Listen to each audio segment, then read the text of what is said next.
বেঈমান খাইতেছে কিনা দুনিয়া?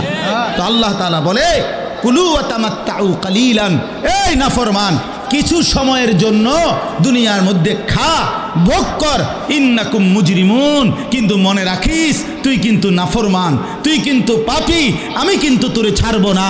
কবরের প্রথম রাত থেকে হাসরের ময়দানে আমি দেখবি তুই বান্দা আমি কত কঠিন কত কঠোর, তোরে আমি দেখাবো। ভাত খাইতে লইছে খাও, ভাত খাইতে লইছ খাও বান্দা, এখানে আটকামু না, এখানে আমি জানোয়াররাও আটকাই না, আমি জন্তু জানোয়াররাও খাইতে দেই, তোরে দিতাম না কেন বেটা, খা বেটা। কিন্তু ইন্নাকুম মুজরিমুন, মনে রাখো 7টা বাজে নাস্তা করতে বসছো, আল্লাহ যেন ডাক দিয়ে বলে বেঈমান খা, ঠিক আছে নাস্তা, কিন্তু মনে রাখিস ফজরের নামাজ পড়স নাই, আমি হিসাব রাখছি। রাত 10টা বাজে খাইতে বসছ বেঈমান, ঠিক আছে খা, কিন্তু মনে রাখিস এশার নামাজ পড়ো নাই। ঘর করলা, ফার্নিচার বানাইলা, ঠিক আছে থাকো, তো মনে রাখো এগুলো সুদের টাকা, এগুলা কাস্টমারের ঠকাইয়া মিথ্যা বইলা ওজনে কম দিয়া ওই টাকা আমি জানি, আমি বান্দা দেখব। ওয়াইলুন ইয়াউমাইযিল লিল মুকাদ্দিবিন, আবার বলতেছে আল্লাহ মিথ্যাবাদী নাফরমান তোমাদের জন্য বড় বেশি দুর্ভোগ, লাঞ্ছনা, আযাব তোমাদের জন্য, আযাব। এই জন্য আল্লাহ তাআলা বলছেন এটা। এরপরে আবার বলে দেখেন ওয়া ইযা কিলা লাহুমুর কাউ লা ইয়ারকাউন, এই ছেলেরা তোমরা সবাই শোনো, আল্লাহ তাআলা আবারও বলতেছে সমস্ত মিথ্যাবাদী নাফরমান তোমাদের জন্য হাসরের ময়দানে কেন লাঞ্ছনা হবে, এর প্রধান কারণ ওয়া ইযা কিলা লাহুমুর কাউ লা ইয়ারকাউন, যখনই বলা হতো নামাজ পড়তে, যখনই বলা হতো রুকু করতে, যখনই বলা হতো সেজদা দিতে, লা ইয়ারকাউন, আল্লাহ তাআলা বলেন সে রুকু করে না, সেজদা দেয় না, নামাজ পড়ে না, নামাজ পড়ে না। আল্লাহ বলেন আমি এতবার বললাম, এতবার বললাম, একটা দিনে 5 বার মসজিদে আজান হলো, একটা মহল্লায় শুধু একটা মসজিদ না, এক এক ওয়াক্তে এক একজনের কানে কমপক্ষে 10টা মসজিদ থেকে আজানের আওয়াজ আসে, ঠিক কিনা বলেন? কি রে বান্দা এত শক্ত হইলি কেমনে বান্দা, আমার এত বড় আসমান ও জমিন দিয়া, এত বড় কায়নাত দিয়ে বান্দা আমি তোকে লালন পালন করলাম, বিনিময়ে তুমি একটা সেজদাও দিলা না। 365 দিনে খোদার একটা বছর কোনো দিন ফজরের নামাজ পড়লা না, এ কেমন জিন্দিগি বাপ? এত এত কঠিন মানুষ কেমনে হয়, এত পাষাণ মুসলমান কেমনে হয় বাপ বলেন? আর কতগুলো কথা বললে বলেন। এই জন্য নওজোয়ান, আমার অনুরোধ রইল, নওজোয়ান নিজেরে বরবাদ করে দিও না বাপ, নিজেরে শেষ করে দিও না, নষ্ট করে দিও না, কষ্ট পাইবা বাপ। একদিন কবরে তোমার 14 গোষ্ঠীর কেউ থাকবে না, একদিন হাসরের ময়দানে তোমার পাশে কেউ থাকবে না, তুমি শুধুই একা। আল্লাহ তাআলা বলছেন বান্দা আমি এত বড় কোরআন নাজিল করলাম, তারপরে আর কি বললে তুমি ঈমান আনতে, আর কেমনে বলতাম আমি? নবীজি জিজ্ঞেস করবে, খোদার কসম নবী জিজ্ঞেস করবে, উম্মত 23টা বছর আমি দিন রাত কাঁদছি রে উম্মত, তুই জানোস না উম্মত আমি তোর জন্য কি পরিমাণ কাঁদছিলাম, সারাটা রাত আমি কেঁদেছি, তায়েফের পাথরের আঘাতে আমার পিঠ ছিদ্র ছিদ্র করে ফেলছে, আমি ক্ষুধার কষ্টে পেটে পাথর ভাঙছি, আমার ঘরের চুলায় আগুন জ্বলে নাই, আমি দান্দার শহীদ করে সারাটা দেহ রক্ত মাখা হয়ে বেহুশ হয়ে উহুদের প্রান্তরে পড়েছিলাম, এত কাঁদলাম, এত রক্ত ঝরাইলাম, 23 বছরের বিনিময়ে উম্মত আমি বুঝি তোর কলজাটা নরম করতে পারলাম না। কি বলবেন ভাইয়া? এই ছেলেরা বাপ কি বলবা তোমরা বলো দোস্ত? আমরা যারা মুমিন নিজেদেরকে চিনি, জানি যে আমরা মুসলমান, আমরা মুমিন, তো আমাদের কাছে আল্লাহ তাআলা সবচেয়ে গুরুত্বপূর্ণ একটি জিনিস চায়। কোরআনুল কারীমে আল্লাহ তাআলা আমাদের মুমিনদেরকে, ইমানদারদেরকে ডাক দিয়ে দিয়ে বারবার এই চাওয়াটা বলেছেন, ইয়া আইয়ুহাল্লাযীনা আমানুত্তাকুল্লাহ।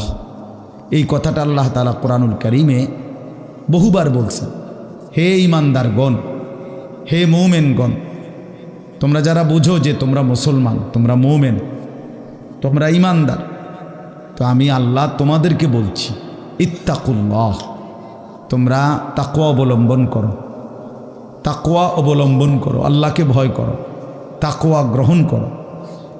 এই কথাইটাই তাকওয়া। প্রত্যেকটা ঈমানদার, প্রত্যেকটা মুসলমান, ছোট বড়, জওয়ান বুড়ো, আমাদের সমস্ত ব্যক্তিকে আল্লাহ তাআলা বলেছেন বারবার, ইত্তাকুল্লাহ, আল্লাহকে ভয় করো, মানে তাকওয়া অবলম্বন করো। ছেলেরা তোমরা ভাই এই হাতে ধরা যেই মোবাইলগুলো এটা নামায় ফেলো। আরে ভাইয়া, আমাদের চেহারার দিকে তাকাই আসুন, শুধু শুধু এই মোবাইলটা নিয়ে ব্যস্ত হওয়ার কিচ্ছু নাই বাপ। এতে এমনিতেই মোবাইলে অনেক বয়ান আছে অনর্থক, এটার দিকেই যদি পুরা তাকায়া থাকো তো তাইলে আলেমের দিকে তাকাইবা কেমন? এই জন্য দোস্ত, এটা জরুরি বিষয়, এটা এতটুকু বোঝা উচিত, সবসময় মনে রাখা দরকার। সারাক্ষণ মোবাইল এটা নিয়ে ব্যস্ত থাকা, এটা আসলে একটা অসভ্যতা ছাড়া আর কিচ্ছু। এটা এত পাগল মানুষ হয় না আসলে। সামান্যতম বিবেক কাজ করা উচিত, বুদ্ধি বিবেচনা, নিজের আকল দেমাগ কাজ করা উচিত, যে ভাই আমি কতক্ষণ। এক মানুষ বুঝি সারাদিন এটা নিয়ে থাকে, তাহলে আমাদেরকে আল্লাহ তাআলা কেন বানাইলেন? এই পৃথিবীতে আমরা আসলাম কেন? আমার জীবনের উদ্দেশ্যটা কি? ন্যূনতম আকল তো থাকা উচিত যে আমি আসলাম কেন, কে পাঠাইলেন আমারে, কেন পাঠাইলেন, কার কাছ থেকে আমি আসলাম, আমি যাব কোথায়। প্রতিনিয়ত মানুষগুলো যে মারা যায়, ওরা যাচ্ছে কোথায়, কি হবে তাদের? এই সামান্যতম বুদ্ধি দিমাগ একটা প্রাপ্তবয়স্ক ছেলে, তোমরা কারো বয়স 14 বছর, কারো 16 বছর, কারো 18 বছর, এ তো পরিণত বয়স, মানে পরিপক্ক বয়স। ওয়ালাম্মা বালাগা আশুদ্দা, একেবারে পূর্ণ শক্তির টাইম। কোরআন শরীফে আল্লাহ তাআলা মানুষের হায়াতকে 3টা ভাগে ভাগ করছে। একটা হলো জন্মের পরবর্তী শিশুকাল, আরেকটা হলো যৌবনকাল, আরেকটা হলো বৃদ্ধকাল। এই 3টার মধ্যে আল্লাহ তাআলা নিজেই বলছেন শিশুকাল এবং বৃদ্ধকাল দুইটাই দুর্বল, দফ, এই শব্দের অর্থ দুর্বলতার সময়। আর শুধু কেবল আল্লাহ তাআলা যৌবনকালকেই বলছেন কুওয়াতান, শক্তির সময়। শক্তি, সামর্থ্য, শৌর্য, বীর্য, এই সবটাই যৌবনকাল। এই জন্য শক্তির সময়, সামর্থ্যের সময় মেহনত করতে হয়। যৌবনকালটাই জিন্দেগির প্রধানতম সময়। ভালো কিছু করলেও এই টাইমে, নিজেরে নষ্ট করে দিলেও এই টাইম, গড়লেও এই হায়াত, এইটাই সুযোগ, বরবাদ করে দিলেও এটা সুযোগ। বুড়া মানুষ, বয়স্ক লোক ইচ্ছা করলেও অনেক নেক কাজ করতে পারে না, ইচ্ছা করলেও অনেক গুনার কাজও করতে পারে। বয়স হয়ে গেছে 60 বছর, 70 বছর, এখন চাইলেই সারা রাত তাহাজ্জুদ পড়তে পারবে না, চাইলেই সারা রাত নাচের আড্ডায়ও থাকতে পারবে না, শরীরে কুলাবে না, ইচ্ছা থাকলেও পারবে না। ইচ্ছা করলেই আল্লাহর জন্য জান কোরবানি করে দ্বীনের জন্য কঠিন মেহনত মুজাহাদা করতে পারবে না, এটা স্বাভাবিক। আমার মনে আছে একটা সময় 2.5 ঘন্টা 3 ঘন্টাও পায়ে হাইটা কোথাও মাহফিলে গেছে, এখন আর এটা সহ্য হয় না। তাইলে হায়াতের একটা অংশ আছে মানুষের। এই জন্য প্রিয় ভাই, সবাইকে বললাম, তুমি যদি কমপক্ষে নিজের হায়াতের কদর না করো, নিজেকেও যদি কমপক্ষে না বুঝলা, তো কি বুঝলা জীবন? এই সমাজ, এই দেশ, এই জাতি, নিজের এলাকা, পাড়া, মহল্লা, কারো কোনো উপকার করলা না, কমপক্ষে নিজের উপকার তো করো। নিজের ভালো, নিজের কল্যাণ, নিজের জন্য তো কমপক্ষে, যে আমি যে একটা মানুষ, আমি যে সারাদিন 1 ওয়াক্ত নামাজ পড়ি না, সারাদিন মোবাইলের মধ্যে নাচ গান, ছবি, নর্তকীর সিনেমা, নাটক, অশ্লীল দৃশ্য, উলঙ্গ ছবি, সারাদিন সমবয়সী বন্ধুদের সাথে আড্ডা দিলাম, দুষ্টামি করলাম, ফালতু কথাবার্তা করে কাটাইলাম। আচ্ছা, এটা রাত শেষে ঘুমের টাইমে হলো তো মানুষের বিবেকে একটু হলেও নাড়া দেওয়া উচিত, জানি বাস্তবিক অর্থে সারাদিন কি করলাম। এতটুকু দিমাগ যদি, এতটুকু আকল যদি কারো না থাকে, তো এটা সুস্থ মানুষ কিভাবে? এ তো স্বাভাবিক মানুষ না ভাই, এ তো প্রতিবন্ধী, এ তো পাগল, মাতাল, অসুস্থ মানুষ। এজন্য দোস্ত আমার, বন্ধু আমার, এদ্দুর কমপক্ষে অনুরোধ করলাম, প্রত্যেকটা অনেক ছেলে মাশাআল্লাহ, অনেক নওজোয়ান তোমরা, আমার অনুরোধ রইল এতটুকু দিল দিয়া ভাইব, নিজেরে নিয়ে শুধু ভাইব, আর কিছু না করো, নিজেরে ভাইব।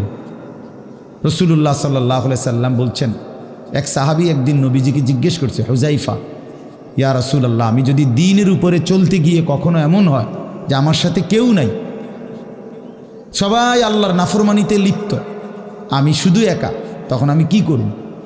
আল্লাহর নবী সাল্লাল্লাহু আলাইহি সাল্লাম বললেন, ওয়ালাউ আন তাআদ্দা বিআসলি শাজারাতিন, প্রয়োজনে তুমি একটা গাছের গোড়ালি, শিকড় কামড়াইয়া ধইরা পড়ে থাকবে একা, তারপরও দিন ছাইরো না, আল্লাহকে ছাইরো না, ইবাদতকে ছেড়ে দিও না। সবাই বদলে যাক, সবাই নষ্ট হয়ে যাক, সবাই চরিত্রহীন হয়ে যাক, তারপরও কমপক্ষে নিজের হেফাজত করে। রাসূলুল্লাহ সাল্লাল্লাহু আলাইহি ওয়াসাল্লাম বলছেন, মানুষের মধ্যে অন্যায়, নাফরমানি, মানুষের মনের চাহিদা, খেয়াল খুশি, খামখেয়ালি, এগুলো যখন বেড়ে যাবে, আল্লাহ নবী সাল্লাল্লাহু আলাইহি সাল্লাম বলছেন, ফাআলাইকা বিখাসাতি নাফসি, শুধু তখন নিজেরে আঁকড়ায় ধরো, ও দাইল আওয়াম, যাও, না পারলে মানুষের ছেড়ে দাও যে আমি আর পারলাম না, কিন্তু কমপক্ষে নিজেরে নষ্ট করো না, নিজেরে বরবাদ করো, নিজের নামাজটুকু পড়ো, নিজের চরিত্রটা ভালো রাখো। এটা কি জীবন যে আমি বানের পানির মতো, স্রোতের মতো ভাইসা গেলাম, চরিত্রহীনতায়, অশ্লীলতায়, বেহায়াপনায়, রাত শেষে, দিন শেষে। জন্য ভাই আমি এটা অনুরোধ করলাম, আমি আরও পরে বললাম হইলে এখনই বলে ফেললাম, বাস্তবিক যে আমরা যেন প্রত্যেকেই, বয়স্ক মানুষ যারা আছেন, চাচারা, বাবারা, আপনারাও ভাইবেন, শেষ পর্যন্ত হায়াতের শেষ সময় ইনসাফের সাথে চাচা জিন্দিগির হিসাব মিলায়েন।